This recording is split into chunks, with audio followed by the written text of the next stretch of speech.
Hello students, my name is Mohit Bansal. Welcome to Mohit Bansal classes.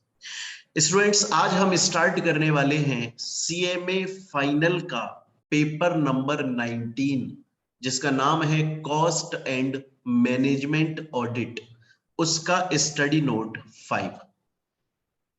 तो हम आज क्या पढ़ने वाले हैं? आज बहुत ही इंपॉर्टेंट चैप्टर स्टार्ट हो रहा है सीएमए फाइनल के paper number 19 cost and management audit का स्टडी नोट 5। उसका नाम क्या है?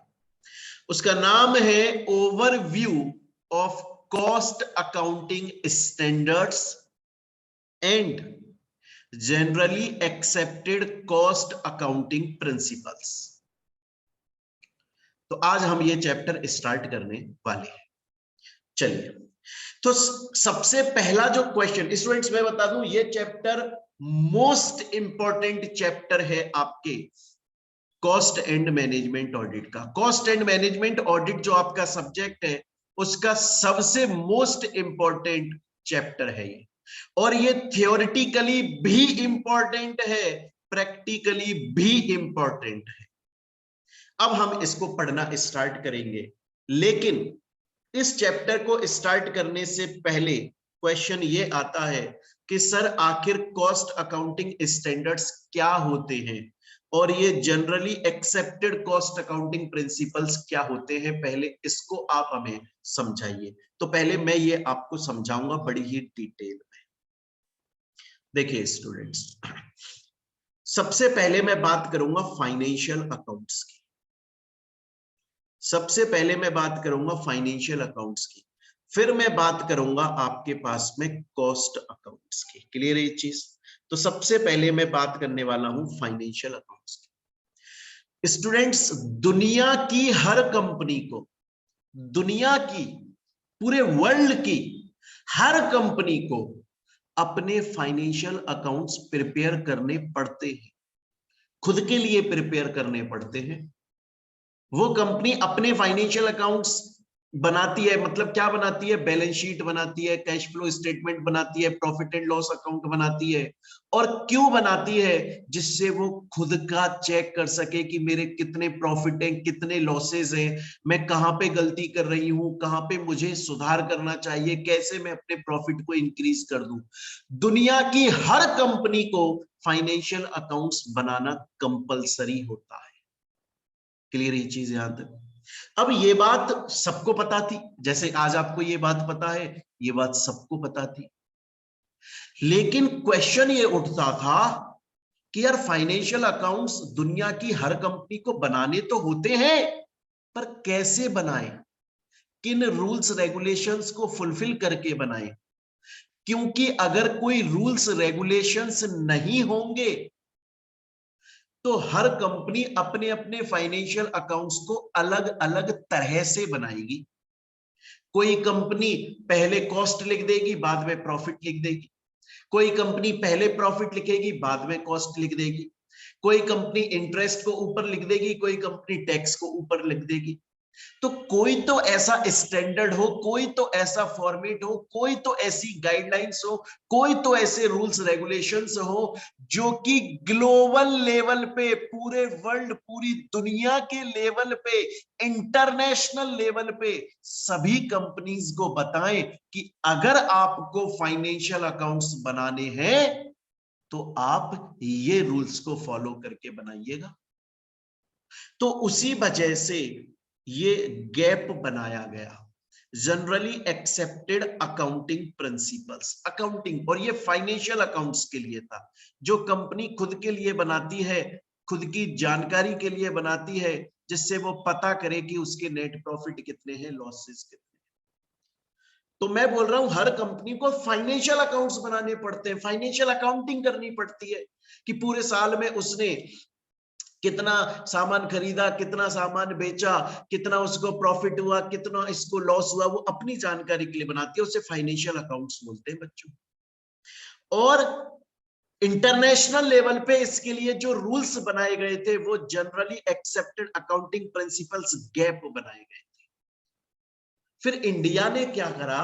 इंडिया ने इन गैप को पढ़ा और इंडिया ने इनको थोड़ा सा मॉडिफाई कर दिया और मॉडिफाई करके अपने लिए, इंडिया के लिए, इंडियन कंपनीज के लिए कुछ अकाउंटिंग प्रिंसिपल्स बनाए।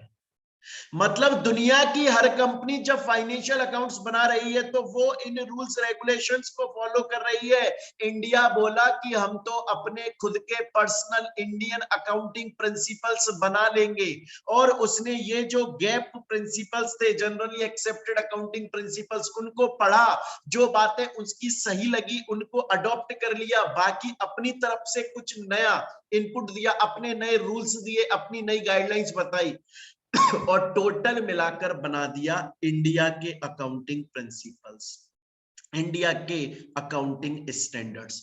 अब इंडिया की कोई भी कंपनी अगर इंडिया के अंदर, इंडिया की अगर कोई भी कंपनी इंडिया के अंदर फाइनेंशियल अकाउंट्स बना रही है तो वो इंडियन अकाउंटिंग स्टैंडर्ड्स को फॉलो करके बना रही है, जिसे हम शॉर्ट में इंड एएस बोलते हैं, Indian accounting standards. Her Indian company in financial accounts को बनाती है जब अपने फाइनेंशियल अकाउंट्स को, तो ये स्टैंडर्ड्स फॉलो करती है। स्टूडेंट बोला सर मैं समझ गया, पर आपने मुझको फाइनेंशियल अकाउंट्स के बारे में बताया और आपने मुझे सर साथ में ये भी बताया कि ये जो फाइनेंशियल अकाउंट्स होते हैं ये किस यूज में आते हैं, फाइनेंशियल स्टेटमेंट बनाने के, P&L बनाने के, balance sheet cash flow statement बनाने के, अगर कोई कंपनी बंद हो रही है, लिक्विडेट हो रही है तो उसका वैल्यूएशन करते हुए अकाउंट्स बनाए जाते हैं, अगर किसी के साथ मर्ज हो रही है तो उस वक्त अकाउंट्स बनाए जाते हैं। लेकिन सर ये तो बताइए, इस हम तो पढ़ रहे हैं कॉस्ट अकाउंटिंग प्रिंसिपल्स, आपने तो मुझे फाइनेंशियल प्रिंसिपल्स के बारे में बताया। हाँ, जिस तरह से दुनिया की हर कंपनी को फाइनेंशियल अकाउंट्स बनाने पड़ते हैं, उसी तरह से दुनिया की हर कंपनी, मैन्युफैक्चरर कंपनी को कॉस्ट अकाउंटिंग स्टेटमेंट्स भी बनाने पड़ते हैं। आ रही है मेरी बात समझ में? जिस तरह से दुनिया की हर कंपनी को फाइनेंशियल अकाउंट्स बनाने पड़ते हैं ना, उसी तरह से दुनिया की हर कंपनी को कॉस्ट अकाउंट स्टेटमेंट भी बनाने पड़ते हैं।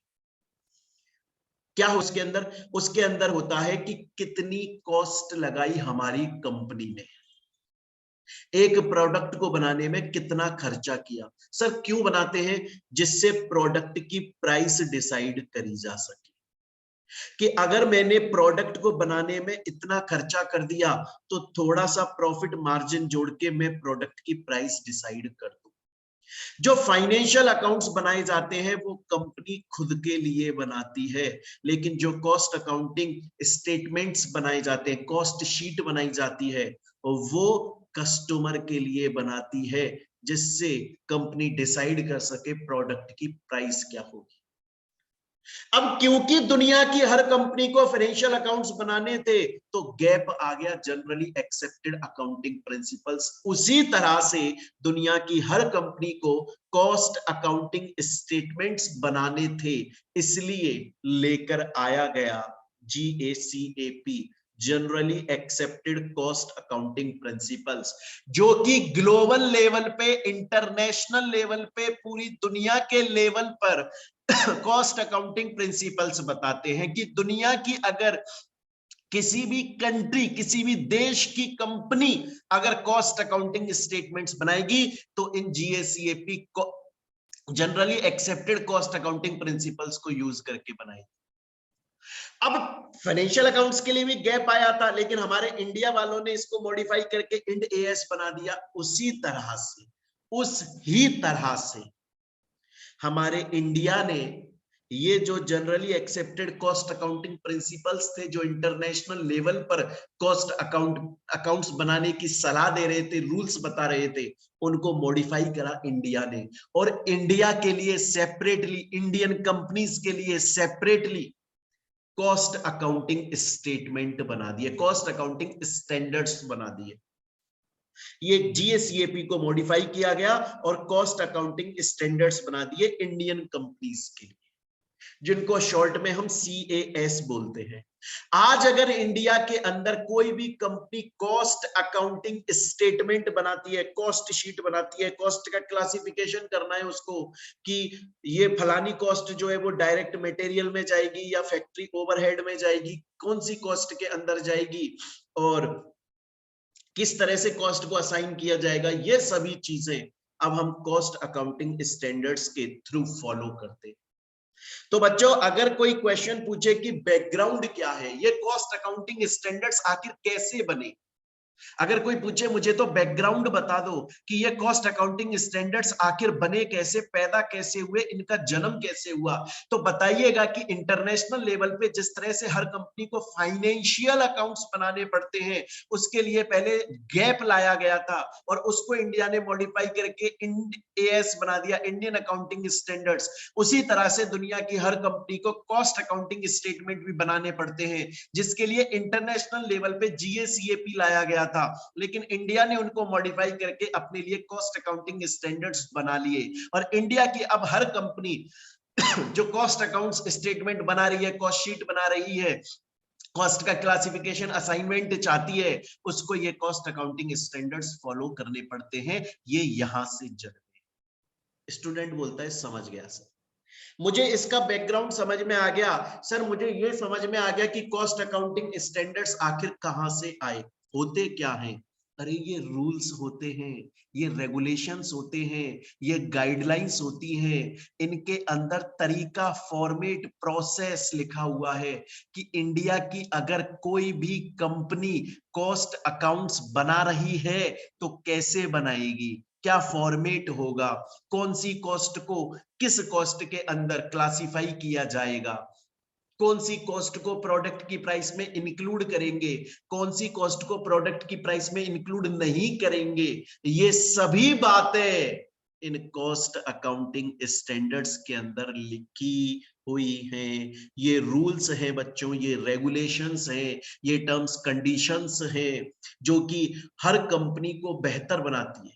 सर इससे क्या होता है, अरे आप एक बात बताओ स्टूडेंट्स, अगर कॉस्ट अकाउंटिंग स्टैंडर्ड्स इंडिया में नहीं होते तो वो कंपनीज जो कॉस्ट स्टेटमेंट बनाती वो अपना अपना अलग अलग बनाती, क्योंकि कोई रूल तो था नहीं, तो सब अपना अपना अलग बनाते। कोई किसी कॉस्ट को किसी में लिख रही है, किसी कंपनी, मान लो कोई एक फैक्ट्री है और फैक्ट्री की जो बिल्डिंग है वो रेंट पर है, अब ये रेंट का जो कॉस्ट है वो आना चाहिए फैक्ट्री ओवरहेड के अंदर क्लासिफाई होना चाहिए, किसी ने उसको डायरेक्ट मटेरियल में डाल दिया। अगर कॉस्ट अकाउंटिंग स्टैंडर्ड्स नहीं होते तो कुछ भी होता, तो फिर किसी की कॉस्ट स्टेटमेंट कुछ अलग होती, किसी की कुछ अलग होती, किसी की कुछ अलग होती, किसी ने पता नहीं अपनी कॉस्ट कहां पे क्लासिफाई कर दी, किसी ने प्रोडक्ट की कॉस्ट में हर कॉस्ट को इंक्लूड कर दिया, वो अपने घर पे बैठ के कुछ कर रहा है, अपनी पर्सनल कॉस्ट को प्रोडक्ट की कॉस्ट में जोड़ दिया। और फिर कोई कॉस्ट ऑडिट करने आता तो कॉस्ट ऑडिट करने वाले के लिए बड़ी दिक्कत हो जाती, क्योंकि हर कंपनी के कॉस्ट स्टेटमेंट अलग अलग तरीके से बने। लेकिन क्योंकि कॉस्ट अकाउंटिंग स्टैंडर्ड्स हमारे पास में है तो हमें एक पर्टिकुलर फॉर्मेट पता है, हमें रूल्स पता है कि कौन सी कॉस्ट कहां पर जाएगी। हर कंपनी सेम उस तरीके से अपनी कॉस्ट स्टेटमेंट बना रही है। उससे फायदा क्या है, उससे फायदा सबको है, खुद कंपनी को है कि वो रूल्स को फॉलो कर रही है, उसके पास में एक रूल्स है वो उनको फॉलो करके अपने स्टेटमेंट बना रही है, तो उसके लिए फायदा है। गवर्नमेंट के लिए फायदा है, गवर्नमेंट अगर कल को चेक करेगी कि भाई चलो फलानी कंपनी के कॉस्ट स्टेटमेंट को चेक करते हैं, तो गवर्नमेंट को प्रोसेस पता है, गवर्नमेंट को पहले प्रोसेस समझने की जरूरत नहीं, उसको पता है, उसे ये पता है इंडिया की किसी भी कंपनी के कॉस्ट स्टेटमेंट उठा लो, कॉस्ट अकाउंटिंग स्टेटमेंट्स को उठा लो, सब एक ही फॉर्मेट में बने। इन्वेस्टर्स, अगर कोई इन्वेस्टर किसी कंपनी में इन्वेस्ट करना चाहता है तो और उसके लिए वो कॉस्ट अकाउंटिंग स्टेटमेंट चेक कर रहा है, तो उसको पता है कि सबके फॉर्मेट सेम है, किसी का भी उठा लो, समझने के लिए आसानी है। किसी कंपनी से लोन लेने जा रहे हो तो वो बैंक वाला आपके अगर कॉस्ट अकाउंट्स को देख रहा है, वो आसानी से देखकर समझकर आपको लोन प्रोवाइड कर देगा। तो हुआ क्या, कॉस्ट अकाउंटिंग स्टैंडर्ड से यूनिफॉर्मिटी आई, थोड़ा सा कंफर्ट आया, यूनिफॉर्मिटी का मतलब इंडिया की हर कंपनी एक ही तरह से कॉस्ट अकाउंट्स बनाने लगी, तो उससे कॉस्ट ऑडिट इजी हो गई। अब कोई बंदा बाहर से कॉस्ट अकाउंट्स की ऑडिट करने आ रहा है तो वो किसी भी कंपनी में चला जाए इजीली ऑडिट कर पाएगा, क्योंकि उसे पता है कॉस्ट अकाउंट्स स्टेटमेंट सभी कंपनियों ने एक ही फॉर्मेट में बनाए। तो अगर कोई आपसे ये पूछे कि कॉस्ट अकाउंटिंग स्टैंडर्ड्स क्या है, ये गाइडलाइंस है, ये रूल्स है, ये रेगुलेशंस है जो कि इंडिया की हर कंपनी को ये सलाह देती है, ये एडवाइस देती है कि किस तरीके से कॉस्ट अकाउंटिंग स्टेटमेंट बनने चाहिए, कौन सी कॉस्ट कहां पे क्लासिफाई होगी, कितनी कॉस्ट होंगी जो प्रोडक्ट की कॉस्ट में इंक्लूड होंगी, कौन होगी जो नहीं इंक्लूड होगी। इससे देखा जाए तो हम इजिली दो कंपनियों के कॉस्ट स्टेटमेंट को कंपेयर कर सकते हैं। इससे यूनिफॉर्मिटी आ गई। स्टूडेंट बोलता है सर आपने अभी तक मुझे दो बातें बताई, दोनों बातें समझ में आ गई, रिवाइज कर दो आपने क्या बताया सर, मजा आ जाए। भैया मैंने आपको बताया कि हम पढ़ रहे हैं स्टडी नोट 5 और उसमें हम पढ़ रहे हैं कॉस्ट अकाउंटिंग स्टैंडर्ड्स। मैंने उसका बैकग्राउंड बताया कि पहले जिस तरीके से कंपनीज को अपने फाइनेंशियल अकाउंट्स बनाने पड़ते थे इंटरनेशनल लेवल पे और उनके लिए गैप लाया गया जनरली एक्सेप्टेड अकाउंटिंग प्रिंसिपल्स, और उनको इंडिया ने मॉडिफाई करके अपने लिए Ind AS Indian accounting standards बना लिए। उसी तरह से दुनिया की हर कंपनी को अपने लिए कॉस्ट कस्टमर्स के लिए कॉस्ट अकाउंटिंग स्टेटमेंट्स बनाने पड़ते हैं, और उसके लिए उन्होंने जीएसीएपी बनाया, generally accepted cost accounting principles. India ने उनको मॉडिफाई करके अपने लिए बना लिया कॉस्ट अकाउंटिंग स्टैंडर्ड्स। अब इंडिया की कोई भी कंपनी अगर अपने लिए कॉस्ट स्टेटमेंट प्रिपेयर करती है तो इन कॉस्ट अकाउंटिंग स्टैंडर्ड्स को फॉलो करके करती है। इससे हुआ क्या, इससे कंप्लीटनेस आ गई। इंडिया की हर कंपनी एक ही फॉर्मेट में बनाने लग गई कॉस्ट स्टेटमेंट्स को, उनके ऊपर रूल्स रह गए, उनकी सर्विलेंस हो रही है कहीं कोई फ्रॉड तो नहीं कर रहा है। दो कंपनियां आपस में कंपेयर कर सकती है, पता लगा सकते हैं किसकी कॉस्ट ज्यादा है किसकी कॉस्ट कम है। कॉस्ट ऑडिट करने वाले के लिए फायदा, गवर्नमेंट के लिए फायदा, इन्वेस्टर के लिए फायदा, रेगुलेटर्स के लिए फायदा, credit institution bank financial institution के लिए फायदा, और यूनिफॉर्मिटी आ गई, हर किसी के कॉस्ट स्टेटमेंट एक ही फॉर्मेट में बनने लगे। ये फायदा हुआ और इसे बोलते हैं कॉस्ट अकाउंटिंग स्टैंडर्ड्स। स्टूडेंट बोलता है सर यहां तक समझ गया, चलिए, लेकिन सर एक डाउट है। मैंने बोला क्या डाउट है, पूछो। सर ये कॉस्ट अकाउंटिंग स्टैंडर्ड्स को इंडिया में बनाता कौन है? बनाता कौन है? इतना तो आपको पता है कि गवर्नमेंट बनाती है। हाँ सर ये तो हमको पता है गवर्नमेंट बनाती है, क्योंकि अगर स्टेटमेंट पूरे भारत पर एप्लीकेबल हो रहे, इंडिया की हर कंपनी पर एप्लीकेबल हो रहे, तो ऑब्वियस बात है सर गवर्नमेंट बनाती है, ये तो हमको पता है। पर गवर्नमेंट का कौन सा डिपार्टमेंट, किसी को तो काम दिया होगा ना गवर्नमेंट ने। गवर्नमेंट के अंदर बहुत सारे डिपार्टमेंट्स हैं, कौन सा डिपार्टमेंट कॉस्ट अकाउंटिंग स्टैंडर्ड्स को बनाता है ये बताओ सर। तो उसके लिए एक बोर्ड है, उसका नाम है कॉस्ट अकाउंटिंग स्टैंडर्ड बोर्ड। उसके अंदर बहुत सारे लोग बैठते हैं और वो लोग अपनी एक्सपर्टीज, अपनी नॉलेज, अपने एक्सपीरियंस के हिसाब से इन स्टैंडर्ड्स को बनाते हैं जो इंडिया की हर कंपनी पे जिनको कॉस्ट अकाउंट्स बनाने उन पर एप्लीकेबल होते हैं। अच्छा सर, तो ये जो CASB है कॉस्ट अकाउंटिंग स्टैंडर्ड बोर्ड, ये बनाता है सर कॉस्ट अकाउंटिंग स्टैंडर्ड्स को, मैं समझ गया। लेकिन सर ये तो बोर्ड है ना, ये तो किसी लीगल अथॉरिटी के अंदर काम करता होगा, ICAI CMA के अंदर। सर ये क्या है? देखो ये CMA होने को तो कॉस्ट एंड मैनेजमेंट अकाउंटेंट एक अलग से अपना इंस्टीट्यूट है, लेकिन अभी तक जब हम उसे प्रोनाउंस करते हैं ना, जब हम उसके नाम से बोलते हैं तो वो आता ICAI के अंडर में है। हालांकि अभी आपको पता होगा कि बहुत बहुत टाइम से चल रहा है और अभी दोबारा से ये जोर शोरों पे एकदम से मुद्दा उठा है। ICMA ने बोला है, CMA इंस्टीट्यूट ने बोला है कि हमारा नाम आप हमें ICAI के अंडर पुट करते हो, हमारा नाम सेपरेट ICMAI कर दो, हमें तो अलग से हमारा नाम दे दो। तो ये मुद्दा बहुत सालों से चल रहा है, अब भी चल रहा है। जैसे ही अप्रूव हो जाएगा तब हम ICMAI बोलने लग जाएंगे उसको। लेकिन अभी के लिए ICAI CMA, मतलब ICAI जो है उसका CMA का जो डिवीजन है उसके अंदर ये बोर्ड काम करता है, और ये बोर्ड कॉस्ट अकाउंटिंग स्टैंडर्ड्स बनाता है इंडिया में। स्टूडेंट बोलता है सर मैं समझ गया, सर इंडिया में अभी तक प्रेजेंटली कितने कॉस्ट अकाउंटिंग स्टैंडर्ड्स बन चुके हैं? अभी तक 24 बन चुके हैं, बाकी आगे धीरे धीरे फ्यूचर में जरूरत के हिसाब से और बन जाएंगे। अभी तक 24 बन चुके हैं जिनको इस बोर्ड ने बनाया है, जो कि इस ICAI CMA के अंडर में काम करता है। स्टूडेंट बोलता है सर मैं यहां तक समझ गया, एक एक चीज मुझको समझ में आ गई अभी तक की। आपने मुझे बेनिफिट्स भी बता दिए, ये बेनिफिट्स वही हैं जो मैंने अभी अभी आपको बताए थे कि इससे हर किसी को इन्वेस्टिगेशन में फायदा हो रहा है, कंप्लीटनेस आ रही है, हम कंपेयर कर पा रहे हैं, सबके अकाउंट्स इंटीग्रेट हो रहे हैं, यूनिफॉर्मिटी आ रही है। अब कोई भी बंदा आसानी से बाहर से आकर कंपनीज की कॉस्ट ऑडिट कर सकता है। गवर्नमेंट के लिए अच्छा है, रेगुलेटरी बॉडीज के लिए अच्छा है, ऑर्गेनाइजेशंस के लिए अच्छा है, इन्वेस्टर के लिए अच्छा है। ये सब चीजें हम यहाँ तक पढ़ चुके हैं। स्टूडेंट बोलता है सर आपने मुझको ये बता दिया, बैकग्राउंड बता दिया कि कहां से, सर आपने अभी तक मुझको ये बैकग्राउंड बता दिया कि कॉस्ट अकाउंटिंग स्टैंडर्ड्स आखिर कैसे आए। सर आपने ये बता दिया CAS आखिर होते क्या है, गाइडलाइंस होती हैं, आपने बता दिया।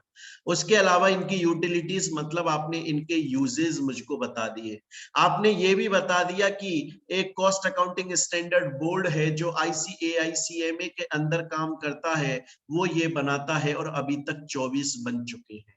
सर ये जो बोर्ड है कॉस्ट अकाउंटिंग स्टैंडर्ड बोर्ड, ये बोर्ड कॉस्ट अकाउंटिंग स्टैंडर्ड्स बना रहा है। स्टूडेंट्स आप सोचिए एक बार, ये बोर्ड कितना बड़ा काम कर रहा है। आप सोचिए, देखिए मैं आपको बताऊं, ये बोर्ड क्या बना रहा है? ये बोर्ड कॉस्ट अकाउंटिंग स्टैंडर्ड्स बना रहा है। उन कॉस्ट अकाउंटिंग स्टैंडर्ड्स को इंडिया की हर कंपनी जो कॉस्ट अकाउंट में फॉलो हो रही है, इंडिया की वो कंपनी इन स्टैंडर्ड्स को फॉलो करके अपने कॉस्ट स्टेटमेंट बना रही है। वो कॉस्ट स्टेटमेंट इंडिया के और इवन बाहर के जो इन्वेस्टर्स हैं, गवर्नमेंट इन सब के पास तो जाहिर है, इन्वेस्टर पब्लिक आम जनता आपके और मेरे बीच में आ रही, और उनके बेसिस पे हम डिसाइड कर रहे हैं कंपनी के अंदर शेयर्स खरीदे ना खरीदे, इन्वेस्ट करें ना करें। तो आप सोचिए कि ये जो बोर्ड है इसके ऊपर कितनी बड़ी जिम्मेदारी है कि ये ऐसे स्टैंडर्ड्स बनाए जिनको फॉलो करके हर कंपनी का जो कॉस्ट स्टेटमेंट बने वो एकदम ट्रू एंड फेयर इंफॉर्मेशन दे, और ऐसी इंफॉर्मेशन दे जो पूरी कंप्लीट इंफॉर्मेशन कंपनी की बता दे और लोगों तक पहुंच जाए, क्योंकि लोग इसके बेसिस पर इस पे भरोसा करके इन्वेस्टमेंट करेंगे। गवर्नमेंट इस पे भरोसा करके कंपनी को निगरानी रखेगी, bank financial institution loan provide करेगी। तो ये जो बोर्ड है ना, ये बहुत बड़ा काम कर रहा है इन कॉस्ट अकाउंटिंग स्टैंडर्ड्स को बनाकर। क्वेश्चन ये आता है कि सर कोई भी ऐरा गैरा, कोई भी टॉम डिक हैरी रोड पे चलता हुआ आदमी क्या इस कॉस्ट अकाउंटिंग स्टैंडर्ड बोर्ड का मेंबर बन सकता है? अरे नहीं, ऐसे थोड़ी बन जाएगा यार। क्वालिफाइड आदमी होना चाहिए, एक्सपीरियंस्ड आदमी होना चाहिए। तो अभी हम देखेंगे कि कितने लोग हैं जो इस बोर्ड के अंदर बैठते हैं, प्लस वो कहां कहां से आते हैं, किस डिपार्टमेंट से आते हैं, किस फील्ड का एक्सपीरियंस लेकर आते हैं। क्योंकि इंडिया में कंपनीज तो बहुत है जिनके ऊपर कॉस्ट स्टेटमेंट बनाने की जिम्मेदारी है, और वो काम भी अलग अलग तरीके का करते हैं। कोई कपड़े बनाती है, तो कोई प्लास्टिक बोतल, तो कोई मोबाइल, तो कोई शूज, तो कोई फलाना, कोई ढीकना बनाती है। अब इस बोर्ड के अंदर ऐसे ऐसे लोग बैठे हों जिनको इन सभी बिजनेसेस की जानकारी हो, तभी तो वो ऐसे स्टैंडर्ड्स बना पाएंगे जो कि सभी कंपनीज के लिए फायदेमंद होंगे, और बाद में उसको चेक भी कर पाएंगे। अरे ये बात समझ में? तो यही हम देखने वाले हैं कि आखिर इस बोर्ड का कंपोजिशन कैसे होता है। बड़े प्यार से आराम से देखें। सबसे पहले बच्चों इस बोर्ड के अंदर एक चेयरमैन बैठता है। कौन बैठता है? एक चेयरमैन। सर वो चेयरमैन कहां से आता है? वो ICAI CMA डिवीजन जो इंस्टीट्यूट है उसका बंदा होता है, जो इस बोर्ड का चेयरमैन बनता है। समझ गया सर? आगे चलो, याद हो गया मुझे, एक चेयरमैन होता है इस बोर्ड के अंदर जो ICAI CMA इंस्टीट्यूट का बंदा होता है। समझ गया सर मैं? आगे चलो। उसके अलावा 6 मेंबर्स भी होते हैं और वो ICMAI की जो काउंसिल है उसमें से आते हैं। तो ये जो 6 मेंबर्स है वो ICMAI की काउंसिल से निकल कर आएंगे। समझ गया सर? आपने टोटल 7 लोग बता दिए अभी तक मुझको, जिसमें से एक चेयरमैन और बाकी 6 मेंबर बता दिए। चेयरमैन ICAI CMA इंस्टीट्यूट का बंदा होगा और जो 6 मेंबर्स होंगे वो ICMAI काउंसिल के लोग होंगे। आगे चलो, एक नॉमिनी होता है। एक नॉमिनी होता है। सर नॉमिनी कहां से आता है? एक नॉमिनी आता है central board of indirect taxes and customs से। क्योंकि भाई हम ये कॉस्ट अकाउंटिंग स्टैंडर्ड्स बना रहे हैं, तो इनके पास में हर डिपार्टमेंट का एक ना एक आध बंदा होना चाहिए। क्योंकि मैंने आपको बताया इंडिया में ये जो कॉस्ट अकाउंटिंग स्टैंडर्ड्स है ये इंडिया की हर कंपनी पर एप्लीकेबल होंगे, और कंपनियां बहुत सारी तरह की हैं जो अलग अलग बिजनेस कर रही हैं। तो ऐसे लोग स्टैंडर्ड्स बनाएं जिन्हें उन कंपनीज की जानकारी हो, उनके रूल्स की जानकारी हो। इसीलिए एक nominee central board of indirect tax and custom से आएगा। स्टूडेंट बोलता है सर टोटल अभी तक 8 लोग बता दिए आपने। एक तो चेयरमैन बता दिया जो ICAI CMA इंस्टीट्यूट का बंदा होता है। 6 मेंबर बता दिए जो ICAI काउंसिल के लोग होते हैं। एक नॉमिनी बता दिया जो central board of indirect taxes and customs से आता है। उसके अलावा एक नॉमिनी और होता है, वो central board of direct tax से आता है। स्टूडेंट बोलता है बिल्कुल सही बात है सर, क्योंकि कुछ कंपनीज के ऊपर इनडायरेक्ट टैक्स एप्लीकेबल हो रहा है, कुछ के ऊपर डायरेक्ट टैक्स एप्लीकेबल हो रहा है। हमें दोनों का चाहिए, हमें दोनों तरीके का तो बंदा चाहिए। तो नॉमिनी आपने दोनों डिपार्टमेंट से ले लिए, चलिए अच्छी बात है। आगे चलते हैं। 2 और मेंबर्स होते हैं जो कि इंस्टीट्यूट के ही होते हैं और वो रिप्रेजेंट करते हैं लीडिंग कंपनीज को। इसका मैं लॉजिक समझाता हूं बच्चों, इसका बड़ा ध्यान से लॉजिक समझिए। आपने ना CMA फाइनल में लॉ सब्जेक्ट पढ़ा है, पेपर नंबर 30। उसमें आपने अपना सेक्शन C पढ़ा है, corporate governance. Corporate governance rules regulation है जो कंपनीज को फॉलो करने पड़ते हैं, मेजरली लिस्टेड कंपनीज को। पढ़ा है आपने? 15 मार्क्स का है आपका। मैंने खुद ने, जिन बच्चों ने मेरे से पढ़ा है, मैंने बताया हुआ है पूरा, अच्छे से हमने करा हुआ है, इसको समझाया हुआ। उसमें ध्यान कीजिए बच्चों, मैंने आपको एक बात बताई थी। मैंने आपको उसके अंदर ये बताया था कि जो कॉर्पोरेट गवर्नेंस आज है, जो रूल्स हैं कॉर्पोरेट गवर्नेंस के आज, वो 1998 से बनना स्टार्ट हुए थे। 1998 से बनना स्टार्ट हुआ और आज जाकर वो फुलफिल हुए हैं और अभी भी मॉडिफिकेशन चल रहा है।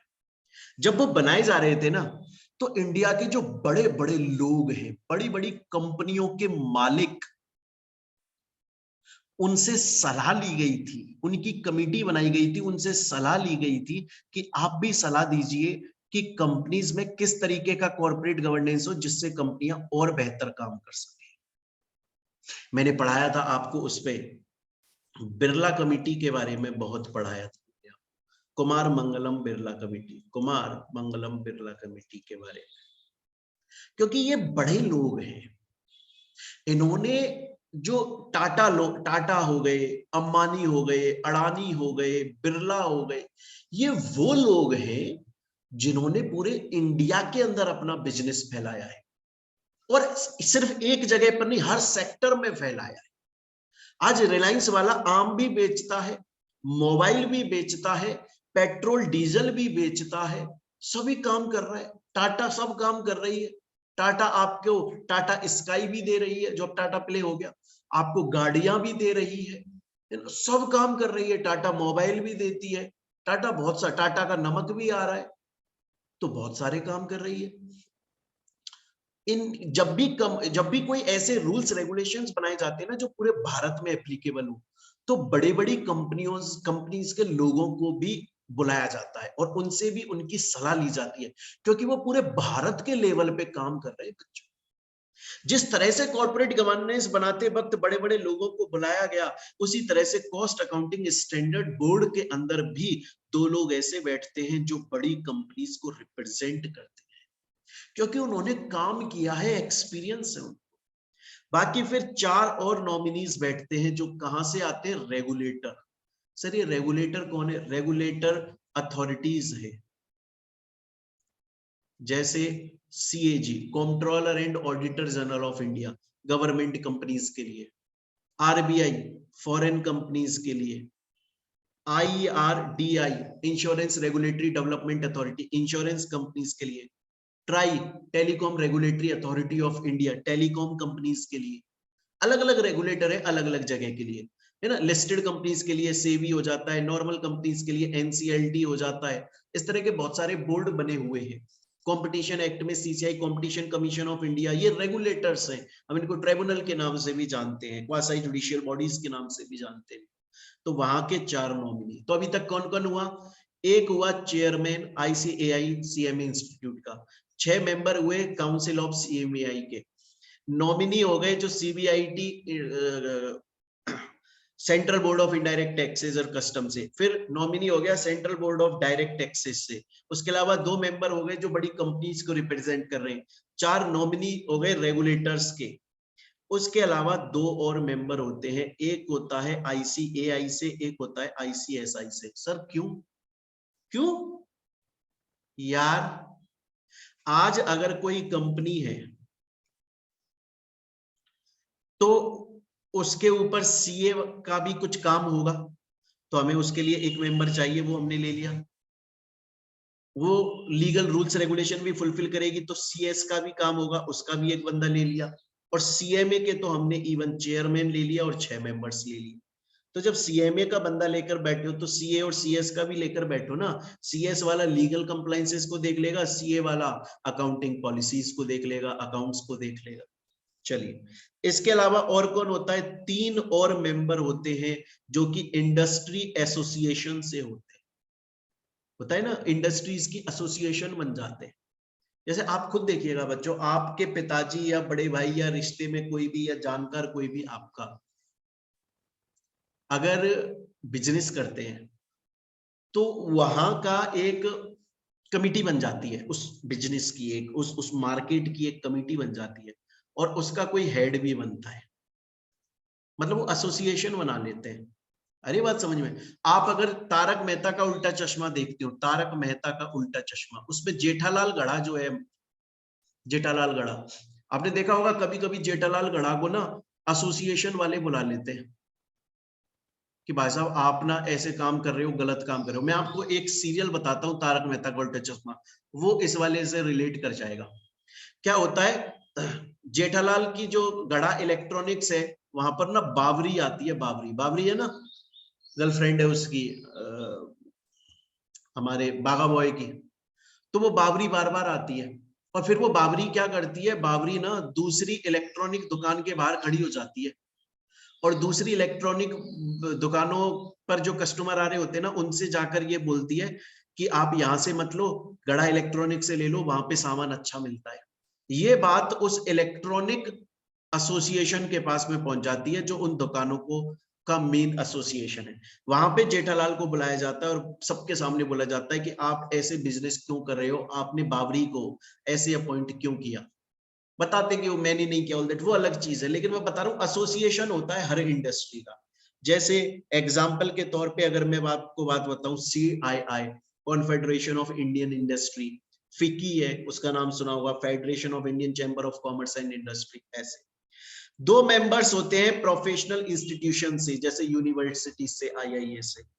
4 प्रैक्टिसिंग CMA होते हैं, 4 प्रैक्टिसिंग CMA, और उनके अलावा 2 और एक्सपर्ट लोग होते हैं जो अपनी अपनी फील्ड में एक्सपर्ट होते हैं। इतने लोगों को मिलाकर ये जो कॉस्ट अकाउंटिंग स्टैंडर्ड बोर्ड है ये बनता है, और तब ये कॉस्ट अकाउंटिंग स्टैंडर्ड बनाता है जिसको इंडिया की कंपनीज फॉलो करती हैं। उनके बेसिस पे इन्वेस्टर अपना पैसा इन्वेस्ट करते हैं, गवर्नमेंट अपना डिसीजन लेती है, बैंक अपना डिसीजन लेता है, रेगुलेटर्स अपना डिसीजन लेते हैं। भारी काम है, इसीलिए इतना बड़ा बोर्ड हमको चाहिए। सर आपने अभी तक जो पढ़ाया एक बार उसको रिवाइज कर दो, क्योंकि फिर हम नेक्स्ट पॉइंट अपना पढ़ेंगे जो मोस्ट इंपॉर्टेंट है। तो रिवाइज कर देता हूं अभी तक जो हमने पढ़ा। अभी तक स्टूडेंट्स हमने देखा कि ये जो कॉस्ट अकाउंटिंग स्टैंडर्ड्स है इनका बैकग्राउंड मैंने आपको बताया।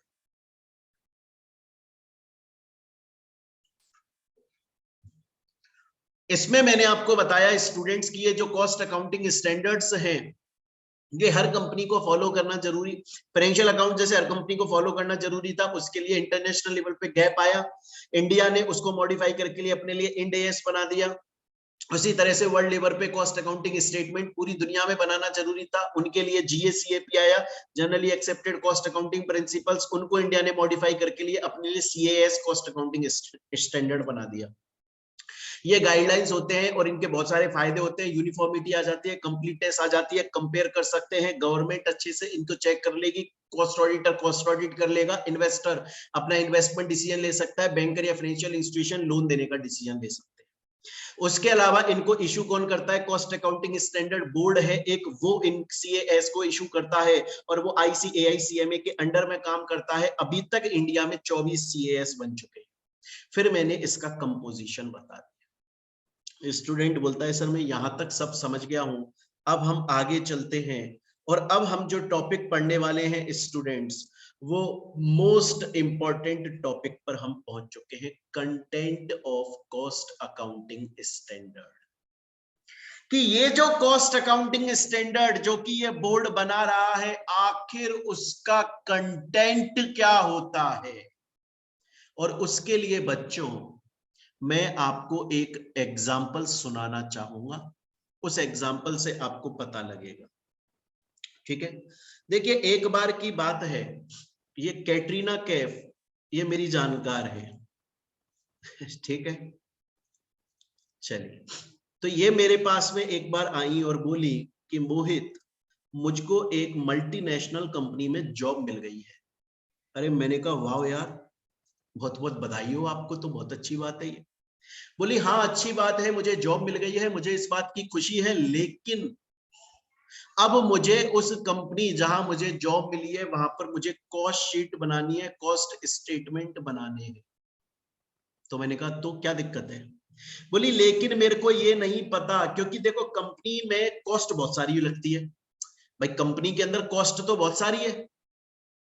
अब वो जैसे मैं माल आया उसकी कॉस्ट, उसकी अनलोडिंग हुई उसकी कॉस्ट, फिर उसको कहीं पे रखाया गया उसकी कॉस्ट, बिजली चल रही है उसकी कॉस्ट, मशीनें चल रही हैं उसकी कॉस्ट, वहां पर लेबर काम कर रहा है उसकी कॉस्ट, पैकिंग की जा रही है उसकी कॉस्ट, माल खराब हो गया उसकी कॉस्ट, बिल्डिंग रेंट पर है उसकी कॉस्ट, रेंट पे नहीं है तो डेप्रिसिएशन लग रहा है उसकी कॉस्ट। बोला कंपनी में कॉस्ट बहुत होती है यार, और कौन सी कॉस्ट कहां क्लासिफाई होगी। जैसे मैंने आपको बताया, अगर आपकी बिल्डिंग रेंट पर है, जहां आपकी फैक्ट्री है वो बिल्डिंग रेंट पर है, तो आप उस रेंट के अमाउंट को फैक्ट्री ओवरहेड में डालते हैं। क्लियर है ये चीज? यहां तक ऐसा होता है, ऐसा हम करते आए हैं, हमेशा हमने पढ़ा हुआ है। लेकिन कैटरीना को नहीं पता। कैटरीना बोली मुझको ये नहीं पता कि कॉस्ट स्टेटमेंट जब बनाते हैं, कॉस्ट शीट जब बनाते हैं, तो कौन से रूल्स को फॉलो किया जाता है, कौन से रेगुलेशंस को फॉलो किया जाता है, अलग अलग कॉस्ट को कैसे क्लासिफाई करते हैं, कॉस्ट शीट शुरू कैसे होती है, सबसे पहले क्या लिखते हैं, फिर क्या लिखते हैं, फिर क्या लिखते हैं, फिर क्या लिखते हैं। जैसे बचपन में एप्लीकेशन लिखते थे ना, तो उसमें हमें पता था हम स्टार्ट करेंगे तो लिखेंगे टू दी हेडमास्टर, ऐसे एक प्रोसेस था। ये कैटरीना बोल रही है मुझे पता ही नहीं है कॉस्ट स्टेटमेंट का प्रोसेस क्या है, क्या फॉर्मेट होता है, क्या स्टेप्स होते हैं, कौन सी कॉस्ट कहां क्लासिफाई होती है, मुझे पता ही नहीं है इन सब चीजों के बारे में। मैंने उससे बोला टेंशन नहीं लेने का कैट, डोंट वरी। हर चीज अगर आप कॉस्ट अकाउंटिंग स्टेटमेंट बना रहे हो तो ये सभी बातें कॉस्ट अकाउंटिंग स्टैंडर्ड्स बताते हैं। कॉस्ट अकाउंटिंग स्टैंडर्ड्स को पढ़ लो, उनका जो कंटेंट है वो तुम्हें बता देगा कि कॉस्ट स्टेटमेंट कैसे बनाए जाते हैं, कॉस्ट शीट कैसे बनाई जाती है, किस कॉस्ट को कहां क्लासिफाई करा जाता है, किस कॉस्ट को इंक्लूड करते हैं, किसको इंक्लूड नहीं करते, कॉस्ट स्टेटमेंट को प्रिपेयर करने का फॉर्मेट क्या होता है, पहले क्या लिखा जाता है, फिर क्या लिखा जाता है, फिर क्या लिखा जाता है। ये cost standards, cost accounting standards के कंटेंट होते हैं। कॉस्ट अकाउंटिंग स्टैंडर्ड्स के कंटेंट होते हैं बच्चों। कॉस्ट अकाउंटिंग स्टैंडर्ड्स में यही बात बताई जाती है कि आखिर अगर कोई कंपनी एक प्रोडक्ट बना रही है तो उस प्रोडक्ट की जो प्राइस होगी वो कैसे डिसाइड होगी। आप अगर आज कोई माल बेच रहे हो, मान लो आप पेन बनाकर बेचते हो, एक पेन बनाकर बेचते हो, तो कितने रुपए का बेचोगे? तो बोलोगे सर जो मेरी लागत लगी, मतलब जो मेरी कॉस्ट लगी, एक तो वो प्लस जो मेरा प्राइस है, जो मैं प्रॉफिट चाहता हूं थोड़ा बहुत, वो उसको मैं जोड़ लूंगा, मैं प्रोडक्ट की प्राइस रख दूंगा। बिल्कुल सही है। तो कॉस्ट निकालनी पड़ेगी ना, उसको निकालने के लिए बहुत सारी कॉस्ट लगती है प्रोडक्ट को बनाने में। कौन सी कॉस्ट इंक्लूड करोगे, कौन सी नहीं करोगे, ये सभी चीजें कॉस्ट अकाउंटिंग स्टैंडर्ड्स के अंदर लिखी है। तो यही कॉस्ट अकाउंटिंग स्टैंडर्ड्स का कंटेंट होता है। स्टूडेंट बोलता है चलिए ठीक है सर, मैं आपकी बात को समझ गया, और 24 कॉस्ट अकाउंटिंग स्टैंडर्ड्स बन चुके हैं जिनको इस पूरे चैप्टर में हम पढ़ेंगे, एक एक को एक डिटेल में देखेंगे। लंबा चैप्टर है, काफी लंबा चलेगा, क्योंकि हमें एक एक चीज को कंसेप्ट क्लियर करके चलना है। ठीक है सर, मैं आपकी बात को समझ गया, लेकिन सर मुझे ये बताइए कुछ तो ऐसे कॉमन पॉइंट्स होंगे जो 24 के 24 कॉस्ट अकाउंटिंग स्टैंडर्ड्स में आते होंगे, कुछ तो कॉमन पॉइंट होंगे ना। आपने बोला टोटल 24 कॉस्ट अकाउंटिंग स्टैंडर्ड्स बन चुके हैं, और अलग अलग है वो कॉस्ट अकाउंटिंग स्टैंडर्ड्स, और वो अलग अलग बातें कर रहे हैं, क्योंकि वो अलग अलग कॉस्ट के लिए बनाए गए हैं। कोई मटेरियल कॉस्ट के लिए बना दिया गया है, कोई डायरेक्ट कॉस्ट के लिए बना दिया, डायरेक्ट मटेरियल के लिए, कोई फैक्ट्री ओवरहेड के लिए, कोई डेप्रिसिएशन के लिए, कोई फलाने के लिए, कोई ढीकने के लिए। लेकिन कुछ तो कॉमन पॉइंट्स होंगे जो सब कॉस्ट अकाउंटिंग स्टैंडर्ड्स में आते होंगे। हाँ, कुछ कॉमन पॉइंट्स हैं जो सभी कॉस्ट अकाउंटिंग स्टैंडर्ड्स के अंदर आते हैं। हमें वो कॉमन पॉइंट्स देखने हैं, क्योंकि एग्जाम में क्वेश्चन आता है, क्योंकि एग्जाम में क्वेश्चन आता है कि कॉस्ट अकाउंटिंग स्टैंडर्ड्स के अंदर क्या क्या कॉमन पॉइंट्स है वो लिख दो, आता है एग्जाम में क्वेश्चन। इसलिए अब हम ये देखने वाले हैं कि जो कॉस्ट अकाउंटिंग स्टैंडर्ड्स के कंटेंट होते हैं, बहुत सारे जो कंटेंट होते हैं, उनमें से ऐसा कौन कौन सा कंटेंट है जो सभी कॉस्ट अकाउंटिंग स्टैंडर्ड्स के अंदर कॉमन होता है, सभी के अंदर आता है, हम वो देखने वाले हैं। स्टूडेंट बोलता है सर शुरू करो। शुरू करते हैं भैया, शुरू करते हैं। सबसे पहले आता है इंट्रोडक्शन, जिसमें बताया जाता है कि ये जो कॉस्ट अकाउंटिंग स्टैंडर्ड है ये किसके बारे में बात करता है। जैसे मैं आपको दिखा देता हूं बच्चों, देखिए जैसे ये CAS 1 का मैंने यहां पर एक आपको दिखा दिया है। ऐसे ही जब बहुत कितने 24 CAS है, टोटल CAS कितने हैं हमारे, 24 है ना। तो CAS 1 किसके बारे में बात करता है कि कॉस्ट का कैसे क्लासिफिकेशन होगा। तो देखो दिस, सबसे पहले क्या आया फर्स्ट नंबर पे, इंट्रोडक्शन। दिस स्टैंडर्ड मतलब this cost accounting standard deals with the principles of classification of cost. यही तो मैंने स्टूडेंट्स आपको बोला कि जो हमारा सबसे पहले आता है वो इंट्रोडक्शन है, और वो बताता है कि ये कॉस्ट अकाउंटिंग स्टैंडर्ड्स किस के बारे में बात करता है।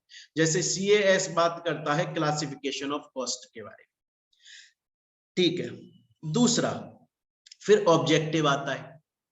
सर ऑब्जेक्टिव में क्या आता है, ऑब्जेक्टिव में अच्छा एक बात और बता दूं बच्चों, मैं ये जो कॉमन पॉइंट्स आपको पढ़ा रहा हूं, मैं आपको टोटल जो कॉमन पॉइंट्स यहां पर पढ़ाने वाला हूं बच्चों, वो टोटल 9 कॉमन पॉइंट्स पढ़ाऊंगा। आपको 9 के 9 कॉमन पॉइंट्स याद रखने हैं। पहली बात, 9 के 9 कॉमन पॉइंट्स आपको सीक्वेंस में याद रखने हैं, मतलब पहले इंट्रोडक्शन ही आएगा, दूसरे नंबर पे ऑब्जेक्टिव ही आएगा, थर्ड नंबर पे स्कोप, ऐसे सीक्वेंस में याद रखने हैं। तो 9 के 9 कॉमन पॉइंट्स याद होने चाहिए, सभी कॉमन पॉइंट सीक्वेंस में याद होने चाहिए, और जो लाइन में यहां पर लिख रहा हूं एग्जैक्टली वही लाइन आपको एग्जाम में लिख कर आनी है, अपनी तरफ से जोड़ तोड़ नहीं करनी है। ऐसा नहीं करना है कि सर मैं इनका मीनिंग समझ गया हूं, अब मैं लैंग्वेज अपनी तरफ से लिख दूंगा। ये आप पूरे सब्जेक्ट के अंदर कर लीजिएगा, कोई दिक्कत नहीं है, पूरे सब्जेक्ट में कर लीजिएगा, कोई प्रॉब्लम नहीं है, लेकिन जब कॉस्ट अकाउंटिंग स्टैंडर्ड्स के कॉमन पॉइंट्स हम लिखेंगे उस वक्त आपको यही लैंग्वेज लिखनी है, याद रखिए। तो पहला मैंने आपको इंट्रोडक्शन बताया। सेकंड, ऑब्जेक्टिव आता है, वो बताता है कि ये कॉस्ट अकाउंटिंग स्टैंडर्ड्स यूनिफॉर्मिटी लाने के लिए बनाए जा रहे हैं।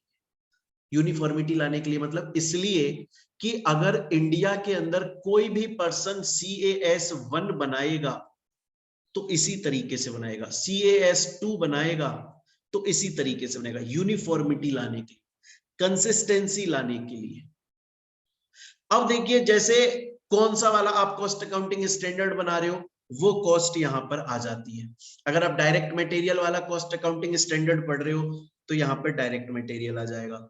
अगर आप पढ़ रहे हो फैक्ट्री ओवरहेड के लिए तो फैक्ट्री ओवरहेड आ जाएगा। देखिए ऑब्जेक्टिव में लिखा हुआ है, ऑब्जेक्टिव के अंदर देखिए लिखा हुआ है, the objective of this standards is to bring uniformity and consistency in the principles of। अब ये लाइन मैंने वहां पर देखो ऐसे डॉट डॉट डॉट डॉट कर दी थी ना, देखिए यहां पर मैंने ये डॉट डॉट डॉट डॉट कर दी थी, क्यों? क्योंकि डिपेंड करता है ना कौन सा CAS बना रहे हो। CAS 1 बना रहे हो तो उसका काम था क्लासिफिकेशन, इसलिए यहाँ पे आ गया क्लासिफिकेशन ऑफ कॉस्ट। CAS 6 बना रहे होते तो यहाँ डायरेक्ट मटेरियल आ जाता, कुछ दूसरा CAS बना रहे होते यहाँ डेप्रिसिएशन आ जाता, कोई दूसरा बना रहे होते यहाँ फैक्ट्री ओवरहेड आ जाता। मतलब ऑब्जेक्टिव बोल रहा है आप जो CAS बना रहे हो, आप जो कॉस्ट अकाउंटिंग स्टैंडर्ड फॉलो कर रहे हो उस वक्त के लिए जौन सा वाला फॉलो कर रहे हो 24 में से, वो जिस पर्पस के लिए, वो इस डॉट डॉट डॉट ब्लैंक वाली लाइन के अंदर आ जाएगा कि हमारा ऑब्जेक्टिव है कि जब कोई भी पर्सन फलाना वाला CAS बनाएगा, फैक्ट्री ओवरहेड का, डायरेक्ट मटेरियल का, किसी और कॉस्ट का, तो वो यूनिफॉर्मिटी लेकर आए बनाते। स्टूडेंट बोलता है ठीक है सर मैं समझ गया, मैं आपका फर्स्ट भी समझ गया, मैं आपका सेकंड भी समझ गया, थर्ड पर आ जाते हैं सर।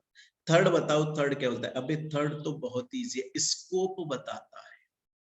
सर स्कोप का मतलब क्या होता है?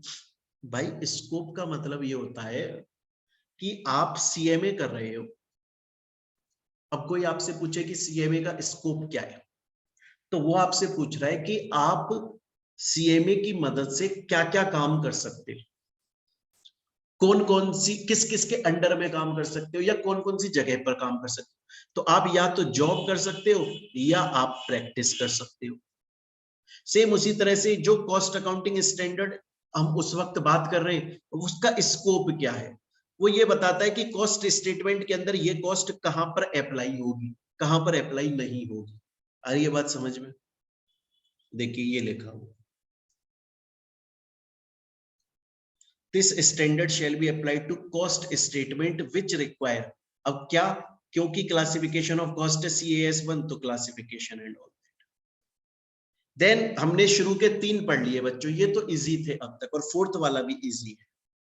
डेफिनेशंस, बहुत सारी डेफिनेशंस होती है, उनके अंदर वो टर्म जो हम उस पूरे कॉस्ट अकाउंटिंग स्टैंडर्ड में यूज करने वाले हैं उनका मीनिंग बताया जाता है।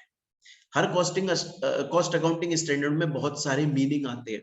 जैसे CAS 1 पढ़ोगे ना तो नाम ही बोल रहा है क्लासिफिकेशन ऑफ कॉस्ट की, बहुत सारी तरह की कॉस्ट है, तो डेफिनेशन में एबनॉर्मल कॉस्ट बताई जाएगी, एडमिनिस्ट्रेटिव बताई जाएगी, ऐसे बहुत सारी है, मैंने ली नहीं है यहाँ पर, ऐसे बहुत सारी तो डेफिनेशंस आती है उन टर्म्स की जो नीचे एक्सप्लेन करी जाने वाली है उस पूरे कॉस्ट अकाउंटिंग स्टैंडर्ड। स्टूडेंट बोलता है सर यहां तक आपने जो मुझे बताए कॉमन पॉइंट्स, ये इजी कॉमन पॉइंट्स थे और मैं इनको समझ गया हूं, याद हो गए हैं। इंट्रोडक्शन, ऑब्जेक्टिव, स्कोप, डेफिनेशन, उनके मुझे ये भी याद हो गए और मुझे ये भी पता है मुझे सीक्वेंस में पढ़ना है। अब हम चलते हैं फिफ्थ पर, प्रिंसिपल्स ऑफ मेजरमेंट।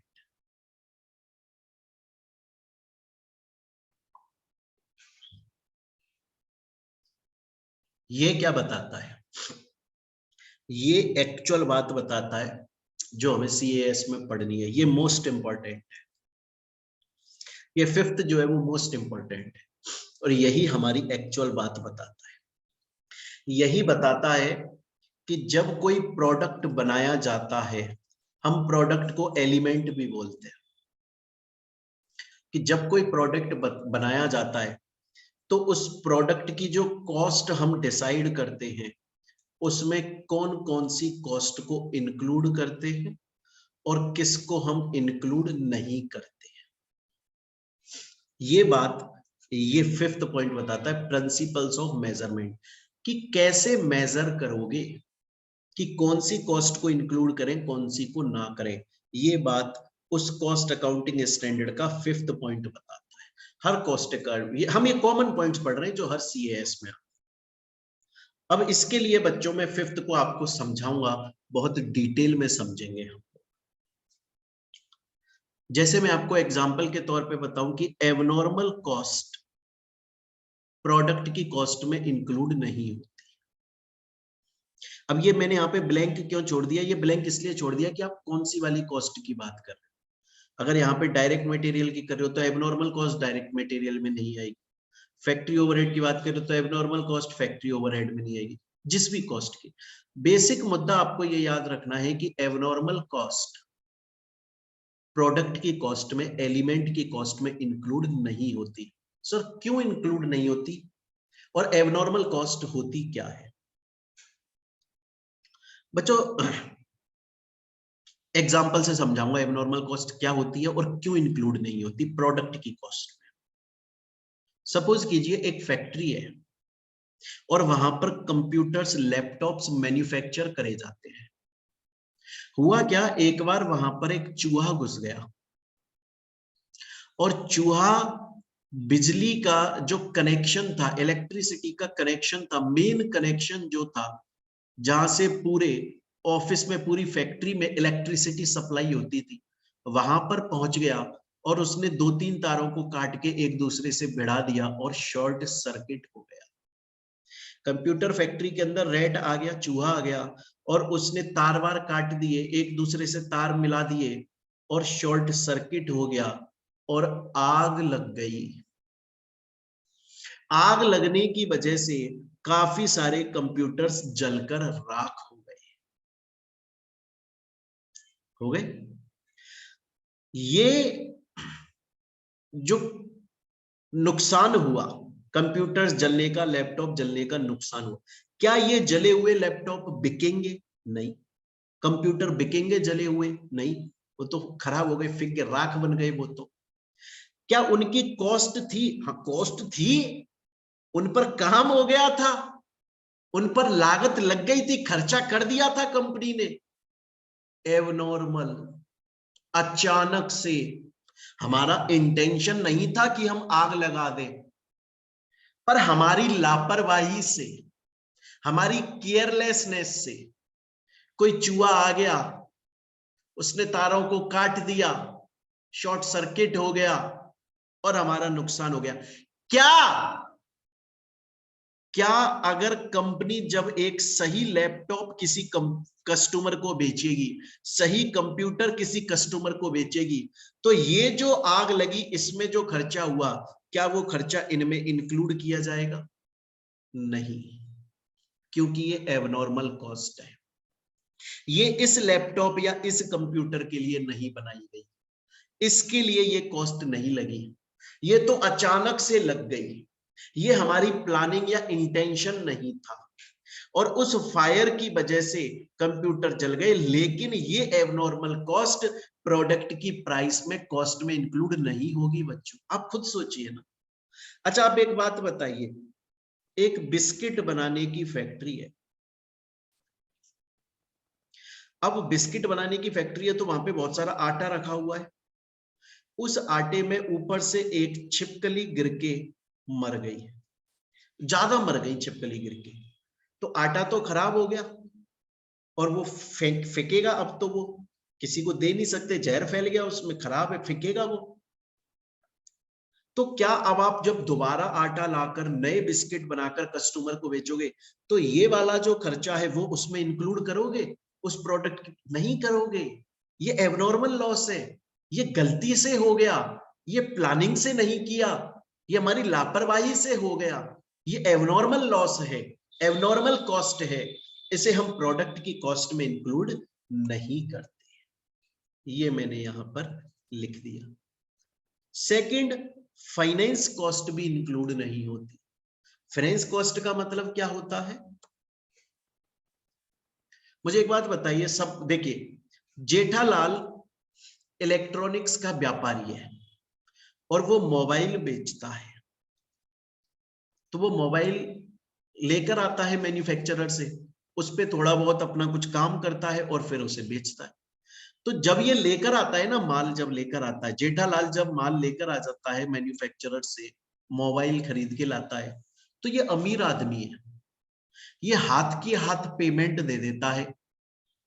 सपोज कीजिए मोहित बंसल से ये जेठालाल मोबाइल परचेज करता है और मुझे ऑन द स्पॉट पेमेंट देता है और अपनी दुकान पर जाकर बेच देता है। 30,000 रुपए का एक मोबाइल ये बेचता है, मुझसे ये खरीदता है 28,000 में, 2,000 रुपया अपना प्रॉफिट जोड़कर ये बेच देता है।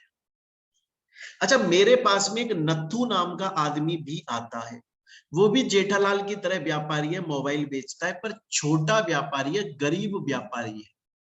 जब वो मुझसे मोबाइल लेने आता है तब वो जेठालाल की तरह हाथ की हाथ पेमेंट नहीं देता मुझको, बल्कि मुझसे वो क्रेडिट उधार पर लेता है और थोड़ा थोड़ा करके पैसे चुकाता है, तो उस पर ब्याज, इंटरेस्ट लगता है।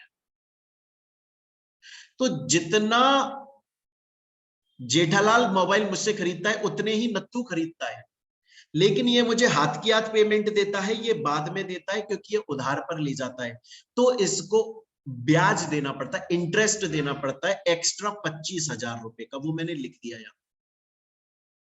ठीक है, अब जेठालाल प्रोडक्ट को कितने में बेच रहा है? 30,000 में, लेकिन नत्थू और जेठालाल मेरे से कितने में लेकर जा रहा है? मोहित बंसल से 28,000 में लेकर जा रहा है, 2,000 रुपए अपना प्रॉफिट जोड़कर बेच रहा है 30,000 में। नत्थू भी मुझसे कितने में लेकर जा रहा है? 28,000 में, लेकिन उसकी एक कॉस्ट एक्स्ट्रा और लिख रही है, वो है इंटरेस्ट की कॉस्ट। क्या वो ये इंटरेस्ट वाली कॉस्ट इंक्लूड करेगा इस प्रोडक्ट की कॉस्ट में? नहीं करेगा।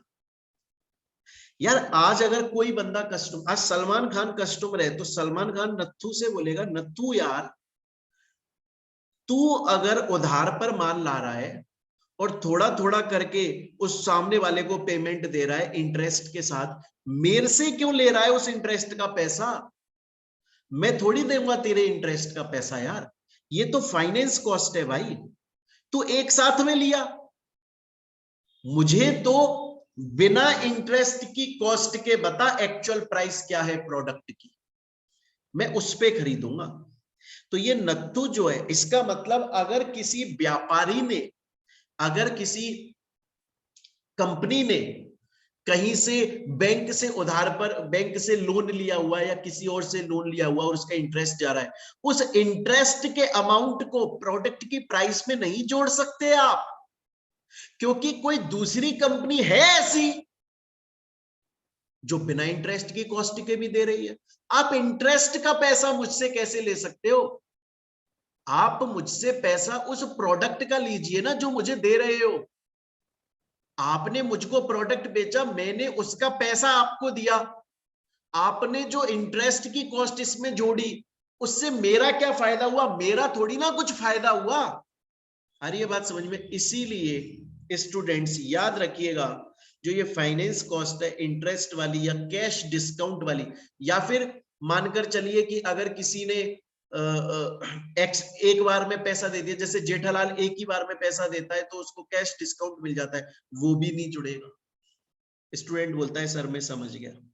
अभी तक आपने मुझको बताया जो कॉस्ट अकाउंटिंग स्टैंडर्ड्स बनाए जाते हैं, कुछ कॉमन पॉइंट्स होते हैं जो हर CAS के अंदर आते हैं, जिसमें इंट्रोडक्शन, ऑब्जेक्टिव, स्कोप, डेफिनेशन, ये 4 तो समझ में आ गए। उसके बाद आपने प्रिंसिपल ऑफ मेजरमेंट बताया, जिसके अंदर ये पता लगता है कि कौन सी कॉस्ट कहां पर आएगी, कौन सी कॉस्ट प्रोडक्ट की प्राइस में इंक्लूड होगी, कौन सी नहीं होगी। उसके लिए 2 एग्जांपल आप बता चुके हो, 2 बातें बता चुके हो। एबनॉर्मल कॉस्ट जो है वो प्रोडक्ट की प्राइस में नहीं आती है, फाइनेंस कॉस्ट जो है वो प्रोडक्ट की प्राइस में नहीं आती। समझ गया। इंप्यूटेड कॉस्ट भी नहीं आती। सर ये इंप्यूटेड कॉस्ट क्या होती है? मान ली गई कॉस्ट, मैंने मान लिया, ऐसी वाली कॉस्ट। हम इसको अपॉर्चुनिटी कॉस्ट भी बोलते हैं, हम इसको अपॉर्चुनिटी कॉस्ट भी बोलते हैं। सर एग्जांपल से समझाओ, समझा दे। 2 मैन्युफैक्चरर है, एक है जयकांत शिखरे और एक है सिंघम, और ये दोनों शूज बनाते हैं। दोनों शूज बनाते हैं कहां पर? अपनी अपनी फैक्ट्री में। तो फैक्ट्री की जो बिल्डिंग है, जयकांत शिखरे जो है वो जिस बिल्डिंग में उसकी फैक्ट्री है, जहां पर वो शूज मैन्युफैक्चर करता है, वो उसने रेंट पे ली है। इसलिए रेंट का जो उसका कॉस्ट बैठता है वो उसको फैक्ट्री ओवरहेड के अंदर डालता है और प्रोडक्ट की प्राइस में इंक्लूड करता है। लेकिन जो सिंघम है, उसकी जो फैक्ट्री की बिल्डिंग है शूज वाली, वो रेंट पर नहीं है, वो उसकी खुद की बिल्डिंग है, वो उसकी खुद की बिल्डिंग है। लेकिन सिंघम बोल रहा है कि भैया देखो, होने को तो मेरी बिल्डिंग खुद की है और मैं कोई रेंट नहीं देता हूं, लेकिन फिर भी मैं रेंट की कॉस्ट प्रोडक्ट में इंक्लूड करूंगा, फिर भी मैं फैक्ट्री ओवरहेड के अंदर रेंट की कॉस्ट लगाऊंगा, क्योंकि मैं मान रहा हूं कि अगर मेरी बिल्डिंग भी रेंट पर होती तो तब तो रेंट लगता। जयकांत शिखरे बोलता है कि चीटिंग कर रहा है तू, जो कॉस्ट लगी ही नहीं उसको कैसे ऐड कर सकता है तू? तूने अपनी मर्जी से कैसे मान लिया? हमारी जो कॉस्ट अकाउंटिंग है वो इन सिद्धांतों पर काम नहीं करती कि कोई कॉस्ट लगी नहीं लेकिन तुमने मान लिया अगर लग जाती तो, और उसको प्रोडक्ट की प्राइस में जोड़ दिया। ये गलत है, ये कॉस्ट लगी ही नहीं है, ये इंप्यूटेड कॉस्ट है, ये अपॉर्चुनिटी कॉस्ट है, ये तुम्हारी तरफ से मान ली गई कॉस्ट है, ये प्रोडक्ट की प्राइस में जुड़ ही नहीं सकती। अरे ये बात समझ में यहां तक? इसीलिए देखो यहां पर लिखा भी है मैंने कि जयकांत शिखरे बोल रहा है चीटिंग करता है भाई तू, ये कॉस्ट तेरी लगी नहीं है, ये इंप्यूटेड कॉस्ट है, तू इसको ऐड नहीं कर सकता, इसको नॉशनल कॉस्ट, नॉशनल इंटरेस्ट बनाकर ऐड नहीं कर सकता। हाँ तेरी खुद की बिल्डिंग है, उस पर डेप्रिसिएशन लगेगा क्योंकि बिल्डिंग की वैल्यू कम होगी तो उसे ऐड कर लेना। मतलब ये तो वो वाली बात हो गई बच्चों, ये तो देखा जाए तो एक वो वाली बात हो गई कि समझिए मेरे पास में 1000 रुपया है, वो 1000 रुपया मैंने अपनी जेब में डाल के रखा 1 साल तक, और 1 साल बाद में मैं बोल रहा हूं कि अगर ये 1000 रुपया मैंने बैंक में डाला होता तो मुझे इंटरेस्ट मिलता, तो अब मैं खुद को भी इंटरेस्ट दूंगा। ये क्या बात है? मतलब कंपनी ने अपने अंदर लागत लगाई, कैपिटल लगाई, कैपिटल कहां लगी? कंपनी में लगी, खुद की कैपिटल है। कंपनी बोल रही है ये पैसा अगर मैंने यहां कैपिटल में ना लगा के बैंक में जमा कराया होता तो मुझे इंटरेस्ट मिलता, अब मैं खुद को इंटरेस्ट भी दूं। क्या है यार, ये ऐसे होगी क्या कॉस्ट अकाउंटिंग? ऐसे नहीं होती भाई, आप मान नहीं सकते किसी भी कॉस्ट को। तो यहां तक हमने 3 पढ़ लिया, नेक्स्ट पर आ जाते हैं। तो हमने पढ़ा अभी तक कि ना तो आपकी एबनॉर्मल कॉस्ट प्रोडक्ट प्राइस में जुड़ेगी, ना फाइनेंस कॉस्ट, ना ही इंप्यूटेड कॉस्ट।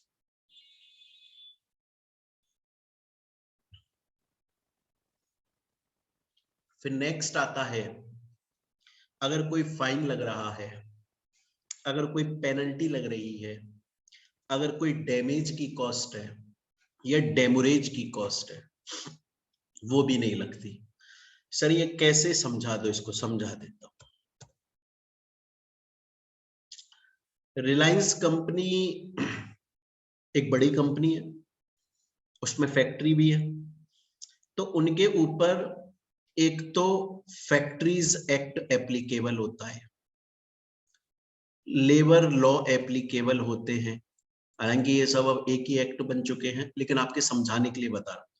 फैक्ट्री एक्ट के प्रोविजंस लग रहे हैं, लेबर लॉ के प्रोविजंस लग रहे हैं, प्रोविडेंट फंड वाले प्रोविजंस लग रहे हैं, मिनिमम वेजेस वाले प्रोविजंस लग रहे हैं, है ना, कि कोई उसके कोई लेबर है जो उसके अंडर में काम करेगा, उसको इतना वेजेस तो देंगे, इतना घंटे काम कराएंगे, अगर कोई प्रेग्नेंट लेडी काम कर रही है तो उसको छुट्टी दी जाएगी, पैसा नहीं कटेगा, मेडिकल एक्सपेंस दिए जाएंगे। ये लॉज है जो कंपनी को फुलफिल करने चाहिए थे रिलायंस को, लेकिन उसने फुलफिल नहीं किए, तो उसकी वजह से उसके ऊपर फाइन लग गया, पेनल्टी लग गई उसके ऊपर। अब इस पेनल्टी का अमाउंट वो निकलवाना चाहती है रिलायंस कस्टमर की जेब से, कि अब जो वो प्रोडक्ट बेचेगी उसमें ये वाली कॉस्ट भी लगा रही है। ऐसे थोड़ी होता है, फाइन आपके ऊपर लगा, पेनल्टी आपके ऊपर लगी, गलती आपकी थी, आप भुगतो, प्रोडक्ट की प्राइस में क्यों जोड़ रहे हो? ये जो आपने एक्स्ट्रा कॉस्ट जोड़ दी फाइन की या पेनल्टी की, क्या इसके बदले में कस्टमर को कुछ मिल रहा है? कस्टमर को तो वही प्रोडक्ट मिल रहा है जो आप पहले दे रहे थे कम प्राइस पे, फिर क्यों प्राइस बढ़ाई आपने? जबरदस्ती का प्राइस बढ़ा रहे हो। आ रही बात समझ में? तो अगर कोई फाइन या पेनल्टी कुछ लग जाती है कंपनी के ऊपर, तो वो प्रोडक्ट की प्राइस में इंक्लूड नहीं। सर आपने बोला कि डेमोरेज चार्जेस भी होते हैं, वो क्या होते हैं? रिलायंस कंपनी ने इंपोर्ट करे कुछ प्रोडक्ट्स बाहर से, अमेरिका से कुछ प्रोडक्ट मंगवाए थे, तो ये आ गया शिप, शिप यहां कस्टम पोर्ट पर आ चुका है।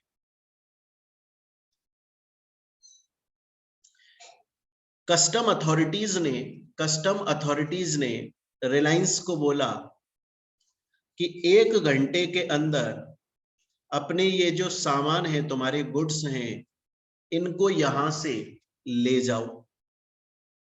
1 घंटा एक्सपायर हो गया, निकल गया, लेकिन अभी तक उन्होंने ये शिप किसका है? इन्हीं का या कस्टमर अथॉरिटीज का? ये शिप खाली नहीं किया अब तक, और अभी तक इसमें सामान पड़ा है। तो फिर कस्टम अथॉरिटीज ने इनके ऊपर फाइन लगा दिया, उसे हम डेमोरेज चार्ज बोलते हैं, उसको हम डेमोरेज चार्ज बोलते हैं। वो भी प्रोडक्ट की प्राइस में नहीं जुड़ेगा, ये तो आपने डिले किया, आपकी गलती है।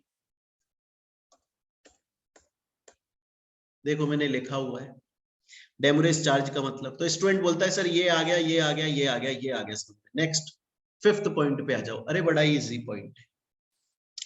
सपोज करिए एक कंपनी है, उस कंपनी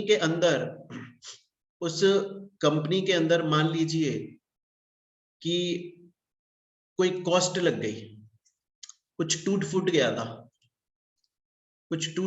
था, उसकी कॉस्ट लग गई, लेकिन वो जो टूटा, जो नुकसान हुआ ना, जिस लेबर से नुकसान हुआ उसकी सैलरी से काट लिया गया।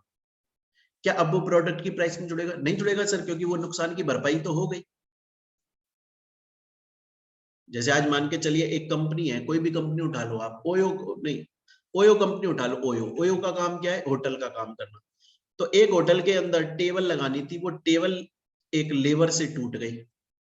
अब उसका कॉस्ट वो प्रोडक्ट में जोड़ते,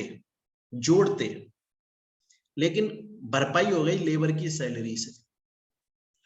अब क्या प्रोडक्ट की प्राइस में जुड़े? नहीं जुड़ेगा, बल्कि उसे डिडक्ट और कर दिया जाएगा। प्रोडक्ट की प्राइस में अगर वो जोड़ दिया था ना, तो उसे वहां से माइनस कर दो, क्योंकि रिकवरी हो चुकी है कस्टमर से।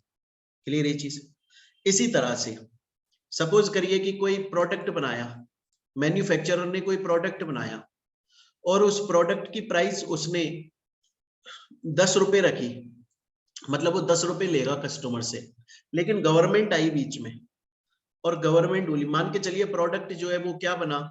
केरोसिन बना। केरोसिन को बढ़ावा देती है गवर्नमेंट।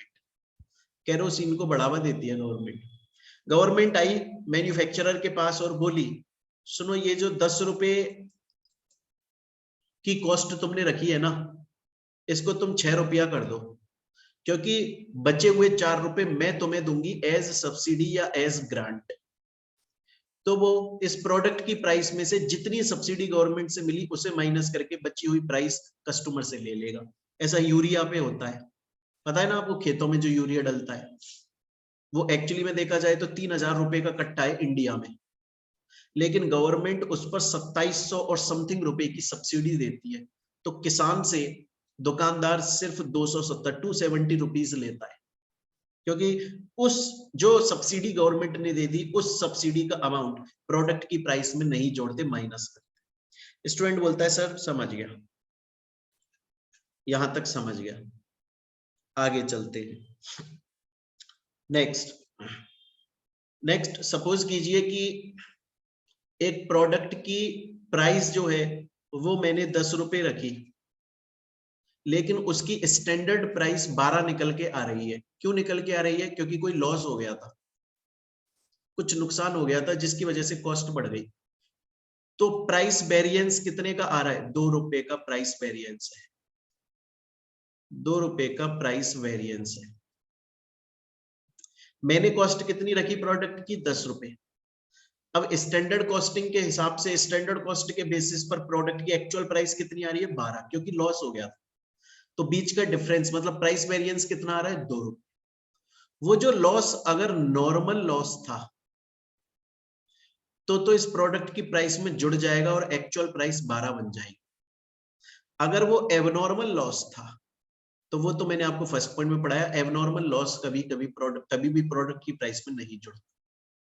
यही बात है, कॉस्ट को अगर आप स्टैंडर्ड कॉस्ट के बेसिस पे जोड़ रहे हो, देख रहे हो, तो आपको प्राइस वेरिएंस जो आता है वो चेक करना पड़ेगा वो नॉर्मल रीजन से है कि एबनॉर्मल से। अगर नॉर्मल रीजन से है तो वो प्रोडक्ट की कॉस्ट का पार्ट माना जाएगा, लेकिन वो एबनॉर्मल रीजन से है तो वो नहीं माना जाएगा।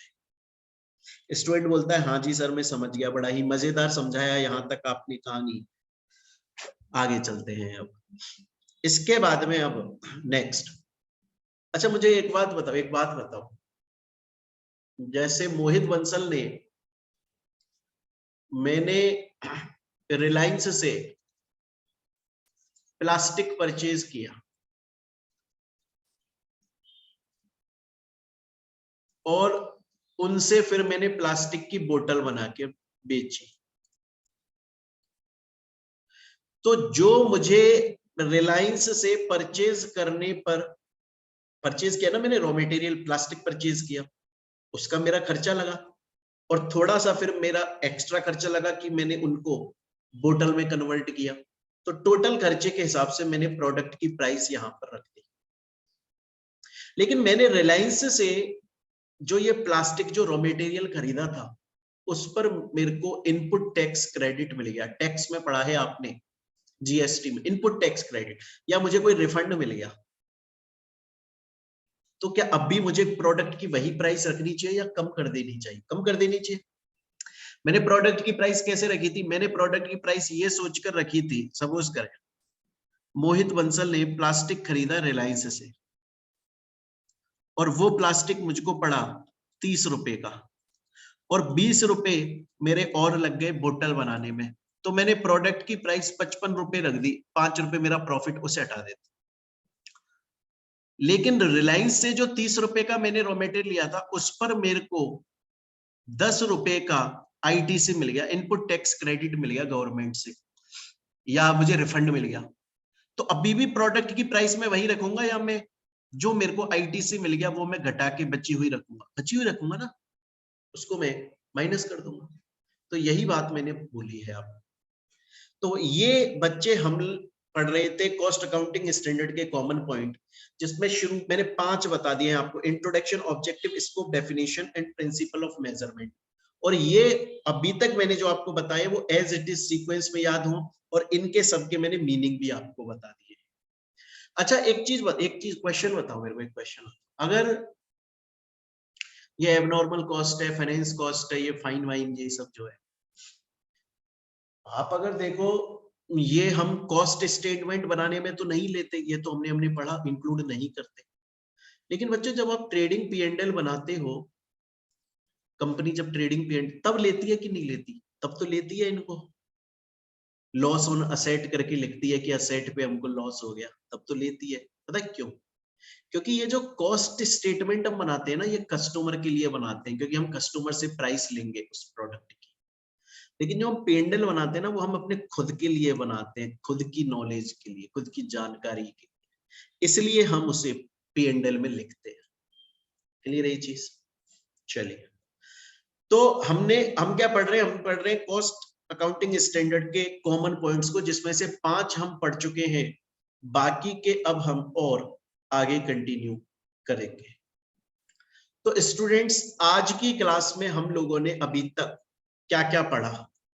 आज की क्लास में सबसे पहले तो मैंने आपको बताया, हम स्टार्ट कर रहे हैं कॉस्ट अकाउंटिंग स्टैंडर्ड, मतलब स्टडी नोट 5। उसका मैंने आपको एक तो बैकग्राउंड बता दिया, फिर उसके अलावा मैंने आपको बता दिया कि ये होते क्या है, गाइडलाइंस हैं, इनको इस बोर्ड ने बनाया है, और टोटल 24 अभी तक बने हैं, इनके यूजेस बता दिए, बोर्ड के बारे में बता दिया, और फिर मैं कॉस्ट अकाउंटिंग स्टैंडर्ड के कॉमन पॉइंट्स आपको बताने लगा, जिसमें से 5 कॉमन पॉइंट्स हम लोग अभी तक पढ़ चुके हैं। तो आज की क्लास में स्टूडेंट्स हम लोग यहीं तक पढ़ेंगे, बाकी हम अपना नेक्स्ट जो क्लास होगी उसमें कंटिन्यू करेंगे। स्टूडेंट्स, नोट्स आपके पास में ऑलरेडी है, अगर आपने मेरे से क्लासेस परचेज की हुई हैं तो मेरी बुक आप तक पहुंच चुकी है, और इलेक्ट्रॉनिक नोट्स आपके पास में है। अगर आप किसी सोशल मीडिया प्लेटफॉर्म पर देख रहे हैं तो टेलीग्राम चैनल की लिंक डिस्क्रिप्शन में है, वहां से ज्वाइन करके डाउनलोड कर लो। अगर आपको क्लासेस परचेज करनी है बच्चों, तो इस नंबर पर आप कॉल कर सकते हैं, व्हाट्सएप कर सकते हैं, या टेलीग्राम पर मैसेज कर सकते हैं। आपको प्रॉपर क्लासेस मिलती हैं, नोट्स मिलते हैं, अनलिमिटेड व्यूज मिलते हैं। जब तक आपका एग्जाम होगा तब तक आप जितनी बार चाहे उतनी बार रिवीजन कर सकते हैं। अभी हमारा एक ऑफर चल रहा है, वो ऑफर मैं आपको बता देता हूं। कॉम्बो ऑफर चल रहा है बच्चों। कॉम्बो ऑफर क्या चल रहा है? अगर आप सिर्फ कॉस्ट एंड मैनेजमेंट ऑडिट की क्लास खरीदना चाहते हो, नॉर्म है ना, अगर खरीदना चाहते हो, और आप खरीदना चाहते हो दिसंबर 22 के लिए, तो आपको 3500 रुपए में पड़ेगी। सिर्फ मैं इस सब्जेक्ट की बता रहा हूं। और अगर जून 2023 के लिए खरीदना चाहते हो तो 4500 की पड़ेगी, जिसपे अनलिमिटेड व्यूज होंगे, और जो आपकी क्वेरीज होंगी वो भी सॉल्व करी जाएंगी। लेकिन कॉम्बो ऑफर भी चल रहा है, उसके अंदर आपको cost and management audit plus strategic performance management and business valuation plus law की क्लास मिलती है, और ये तीनों क्लासेस आपको सिर्फ 8,500 रुपए में मिल जाती है। मतलब आप अगर देखेंगे तो आपको 10,000 रुपए का सीधा डिस्काउंट दिया जा रहा है इन 3 सब्जेक्ट पर। तो आप अगर चाहें तो कॉम्बो ऑफर ले सकते हैं, इस नंबर पे कॉल, व्हाट्सएप या मैसेज करके ये तीनों क्लास आप परचेज कर सकते हैं। मात्र 8,500 रुपए में आपको क्लासेस मिलेंगी, अनलिमिटेड व्यूज मिलेंगे। चलिए स्टूडेंट्स, बाकी का हम अपनी नेक्स्ट क्लास में आगे कंटिन्यू करेंगे। आज के लिए